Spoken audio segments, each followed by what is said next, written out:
S மக்களே, இன்றைக்கி episode முடிஞ்சுது. அந்த தேர்ட் ப்ரோமோ ஒன்று பார்த்தோம்ல, சாண்ட்ராக்கும் கனிக்கும் ஒரு சண்டை. அதை சொல்லிட்டா இன்றைக்கி ஆரம்பிக்கலான்னு நினைக்கிறேன். ஏன்னா அதை நான் மெயினாக மறந்துடக்கூடாது. கடைசியாக கனியும் வினோத்தும் சாண்ட்ராவும் வினோத்தும் பாட்டு கண்டுபிடிச்சிட்டு இருந்தாங்க. உள்ளே போய் திவ்யாவும் அமித்தும் டான்ஸ் ஆடிட்டு இருந்தாங்க. இதில் இவங்களை டிஸ்ட்ராக்ட் பண்ணுறதுக்காக சைடில் மற்ற டீம்லாம் உட்காந்து பாட்டு பாடிட்டு இருந்தாங்க. அதில் கனியும் உட்காந்து பாட்டு பாடிட்டு இருந்தாங்க. இந்த சாண்ட்ரா என்னங்குது, கேம் ஷோ முடிஞ்ச உடனே அந்த பாட்டு பாட்டி இவங்க கண்டுபிடிச்சா அந்த டாஸ்க் முடிஞ்சோடனே என்ன சொல்லுது கனிக்கிட்ட, இல்லை நல்லா இருந்தது கனி, நீங்கள் என் குழந்தைங்களை பற்றி பாடுற வரைக்கும் அப்படிங்குது. இவங்க குழந்தைங்களை பற்றி கனி ஏன் பாட போகிறாங்க? ஏன் சாண்ட்ராவோட மைண்ட் இவ்வளோ கேவலமாக சீப்பாக யோசிக்கிறதே தெரியல.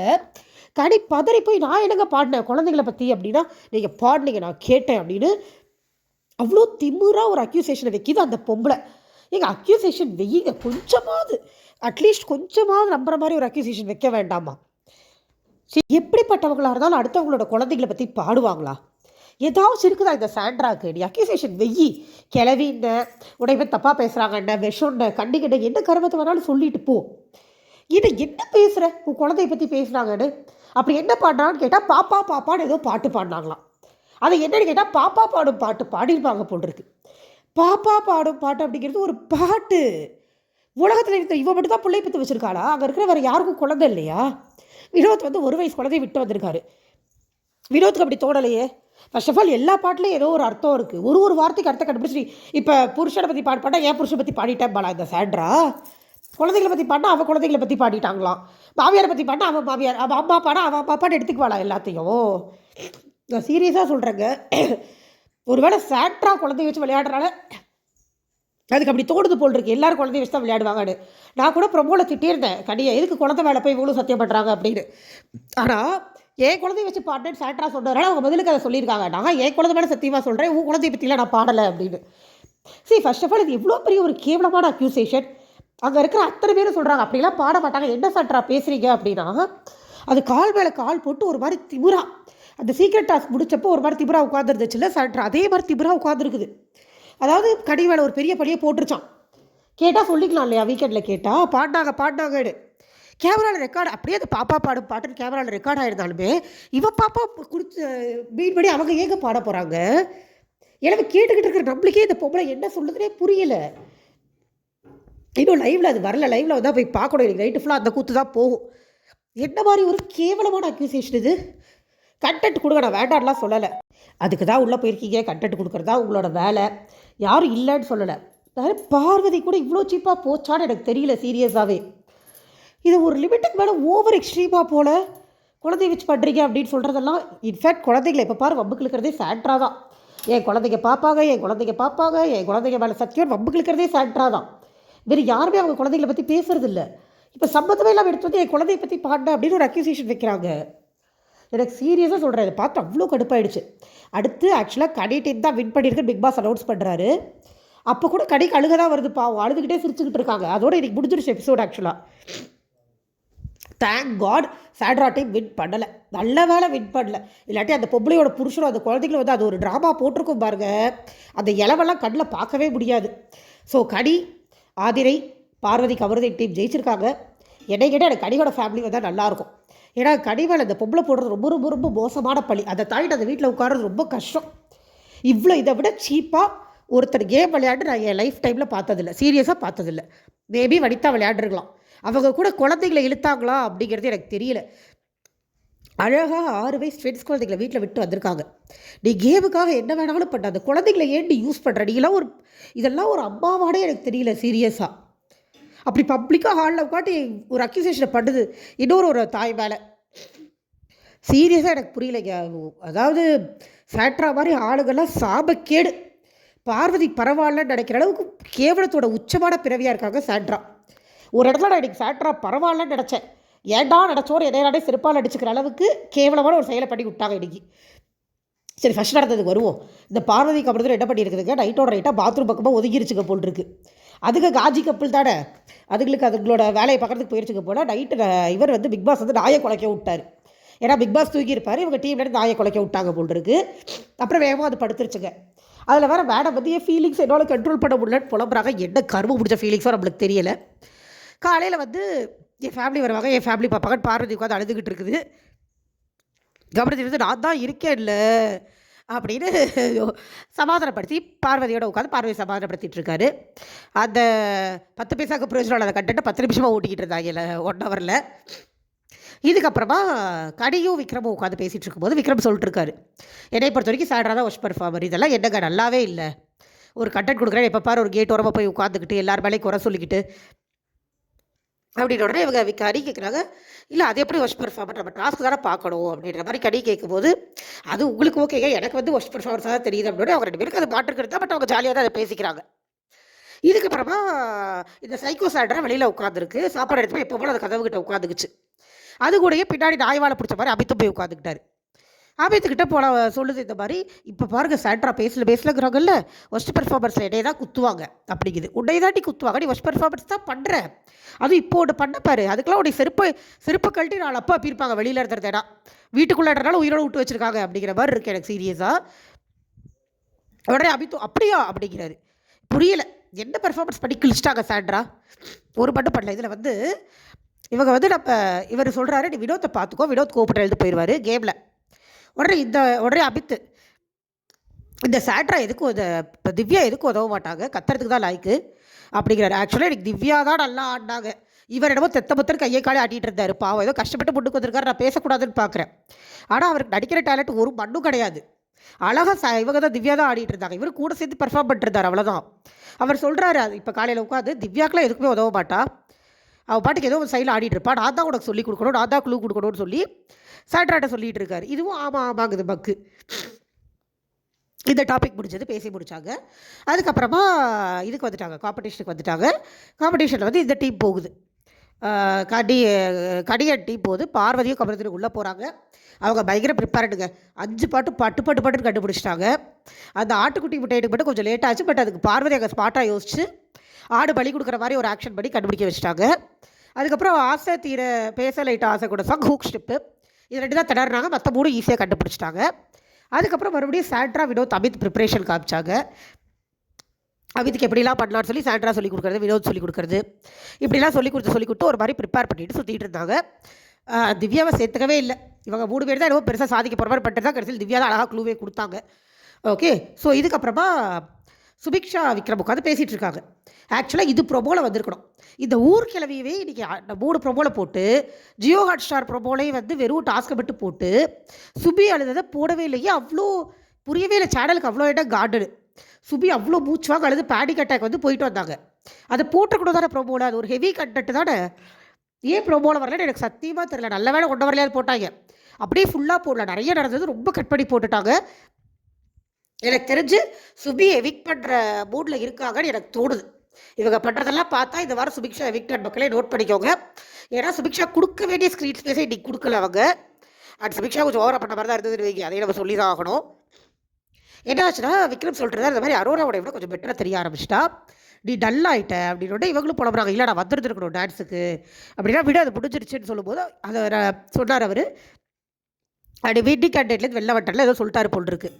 அவர் எப்போ போல் பேச்சு போக்கில் எல்லார்ட்டையும் அவர் அப்படி தான் சொல்லுவார், அது மாதிரி டேரெக்டாக சொல்லியிருந்திருக்காரு. உடனே இவங்க உள்ளே போய் உட்காந்து சின்ன பொண்ணு பாவம், அது கண்டென்ட்டும் பண்ணியிருக்கலாம், இல்லை உண்மையாகவும் இருந்திருக்கலாம். நம்ம வந்து சாண்ட்ரா மாதிரி இது 100% கண்டென்ட் தான் பண்ணுறது முத்திரையெல்லாம் குத்த முடியாது, ஏன்னா சின்ன பொண்ணுன்றனால உண்மையாக கூட ஃபீல் பண்ணியிருக்கலாம். போய் ட்ரெஸ்ஸிங் ரூமில் உட்காந்து அழுகுது. அப்புறம் விக்ரம் போய் சமாதானப்படுத்துறாரு. இதில் என்னன்னா 2 பேரும் பைக்கோடு தான் பேசிகிட்டு இருக்காங்க, யாருமே பைக்கை கலட்டலை. இது அழுகுது, அவர் சமாதானம் பண்ணிகிட்டு இருக்காரு. உடனே big boss Vikram Subiksha dressing ரூம்லேருந்து வெளியில் வாங்காண்டார். அது வரைக்கும் ஓகே. அதுக்கப்புறம் வினோத் அப்படின்னு சொல்லி கேப்டரை கூப்பிட்டு, இனிமேல் ட்ரெஸ்ஸிங் ரூம்குள்ளே யாராவது போனால் ஸ்க்ரீனை கலட்டிடுவேன் அப்படின்னா, புரியல ட்ரெஸ் மாத்திரத்தை பார்க்கணுன்னு ஆசைப்படுறாரா பிக் பாஸ், எனக்கு அசிங்கமாக வருது வாயில், பேசாதீங்கன்றதோடு எடுத்துக்க வேண்டியதானே. இதுக்கு 2 பேரும் எத்தனை தடவை ஓரமாக ஒதுக்குச்சுங்க, அப்போலாம் சொல்ல துப்பு இல்லை, பார்வதி கபர்தீன் அந்த ஓரத்தில் இது வெளியில் வாங்க அப்படின்னு. எத்தனை பேர் ட்ரெஸ்ஸிங் ரூமில் போய் உட்காந்து அழுதுருப்பாங்க. அன்றைக்கி நைட்டு உட்காந்து திவ்யாவும் சாட்ராவும் கலாட்டா பண்ணிட்டு நைட்டு உட்காந்து அப்படி பப்பாரி வச்சுக்கிட்டு இருந்தாங்க உட்காந்து, அப்பெல்லாம் சொல்லலை. அது உண்மையிலே அந்த பொண்ணு அழுதுட்டு இருந்தது, அவர் சமாதானம் பண்ணிட்டு இருந்தார். 2 பேரும் பைக்கோடு இருந்தாங்க. வினோத் அடிச்சு பிடிச்சி ஓடி வர, இவங்க 2 பேர் வெளியில் வராங்க. என்னவோ ஏதோ பார்த்தோன்னே விக்ரம் சொல்கிறார் அழுதுகிட்டு இருந்தா அப்படின்னு. உடனே சரி நான் வேறு ஏதோ நினச்சிட்டேன். என்னாச்சு, அது ஆக்சுவலாக அவர் வினோத்துக்கு புரிஞ்சிருச்சு, இதோட பெரிய தப்பு இல்லை, பிக் பாஸ் ஓவராக பண்ணுறாரு அப்படிங்கிறதுலாம் இவங்களுக்கு புரியுது. விஜய்ஸும் தேவையில்லாமல் ரோஸ் பண்ணுறது, பிக் பாஸ் ஓவராக பண்ணுறது எல்லாமே இவங்களுக்கு ஓரளவுக்கு புரியுது. நான் வேறு ஏதோ நினச்சிட்டேன், அப்புறம் சொல்கிறேன் விக்ரம் சொல்லிட்டு சரி வினோத் போயிட்டார். அப்புறம் வெளியில் வந்து உட்காந்து பேசும்போது ஓடுது சுபிக்ஷா அழுக ஆரம்பிச்சோடனே விக்ரம் சமாதானப்படுத்துறாரு, தங்கம்லாம் அழுகாதடி, ஒன்றும் இல்லை, சரியாக போயிடும், நம்ம திருப்பி ஓடுவோம் அப்படி இப்படின்னு சொன்னால் அதுக்கு பாவாதான முடியவே இல்லை. ஒரு மாதிரி விக்கி விக்கி விக்கி விக்கி கேவி கேவி அழுக ஆரம்பிச்சிட்டாங்க. அப்போ சாண்ட்ரா வந்து ஐயோ தங்கம் ஒன்றும் இல்லை, பட்டு ஒன்றும் இல்லை, சாண்ட்ரா அப்படியே சுபிக்ஷாவை கட்டி பிடிச்சி சமாதானப்படுத்துகிறாங்களாவா. யாரோ சுபிக்ஷாவை நாய் ஸ்கூபிடுலாம் சொன்னாங்களே, யாருக்காவது யாருன்னு தெரியும்? அது மல்டிபிள் பர்சனாலிட்டி பேஷண்ட்டாக இருக்கும் போல் இருக்குது.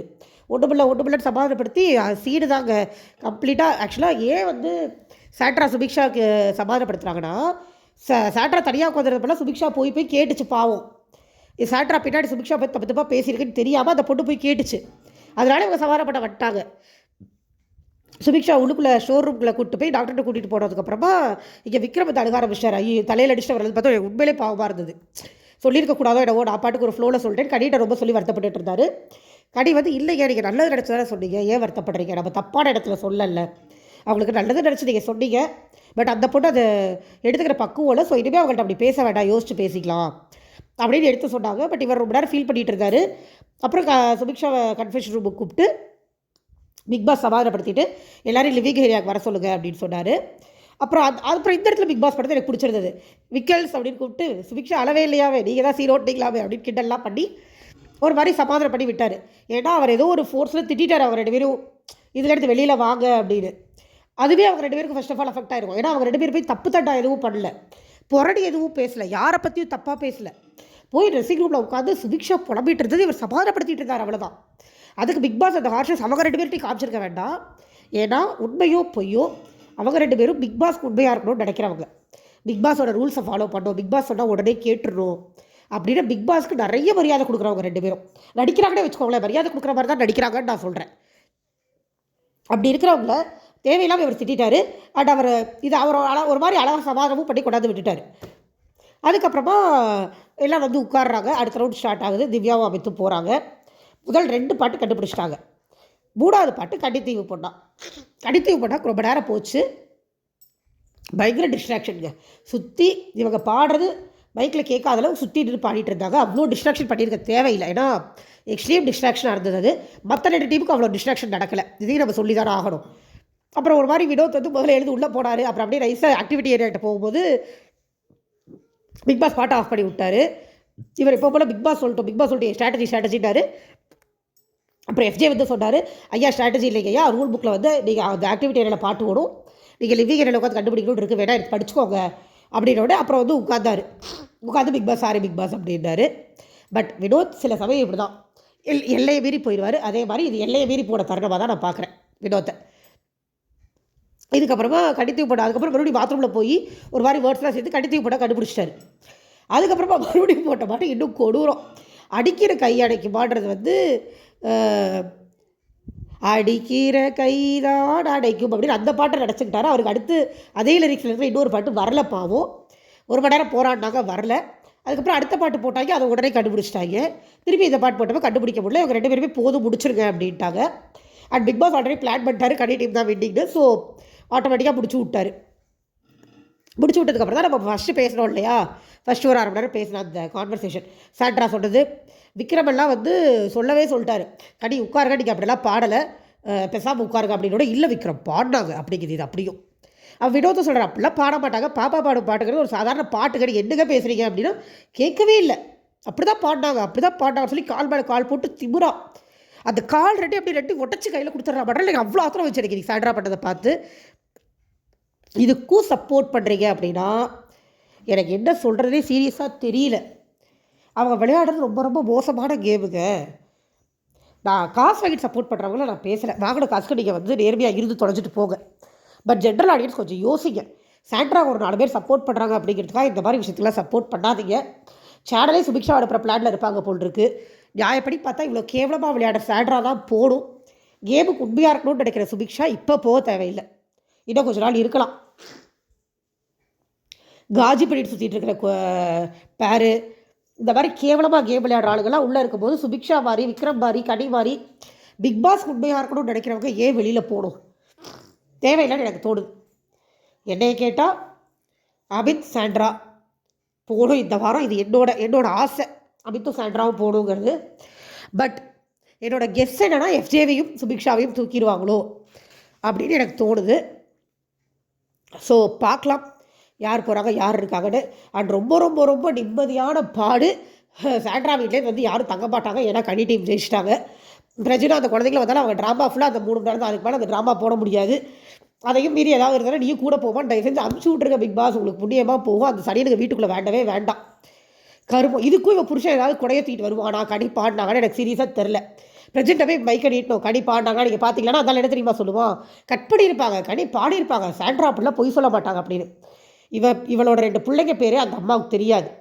பேரை சொல்லி இவன் பிள்ளைங்க நான் பாட போகுது. குழந்தைங்க பாட்டு வீட்டில் பாடக்கூடாதுங்கிறது என்ன இளவு நியாயம்னே எனக்கு புரியலை. ஒஸ்ட்டு மக்களே, ஒஸ்ட்னாலும் worst, to the core worst, கேவலமான கண்டஸ்டன்ட் சாண்ட்ரா. இவங்க வாழ்க்கையில் முன்னேறவே கூடாது. என்னை பொறுத்த வரைக்கும் இவங்களுக்குலாம் எந்த வாய்ப்பு வரக்கூடாது. இப்படி ஒரு கேவலமான புத்தி இருக்கிறவங்களுக்கு. ஒரு கேமில் ஜெயிக்கணுங்கிறதுக்காக அடுத்தவங்க மேலே இவ்வளோ ஒஸ்ட்டான ஒரு பழியை போடுறவங்க எதுக்கு தேவையில்லாமல் முன்னேறணும் எனக்கு புரியல. ஓகே மக்களே, நம்ம நாளைக்கு சந்திப்போம். லைவில் ஏதாவது அப்டேட் இருந்தாலும் நான் காலையில் போட ட்ரை பண்ணுறேன், பார்த்தேன்னா. இல்லைன்னா நம்ம நாளைக்கு பார்க்கலாம். Thank you so much. Bye by.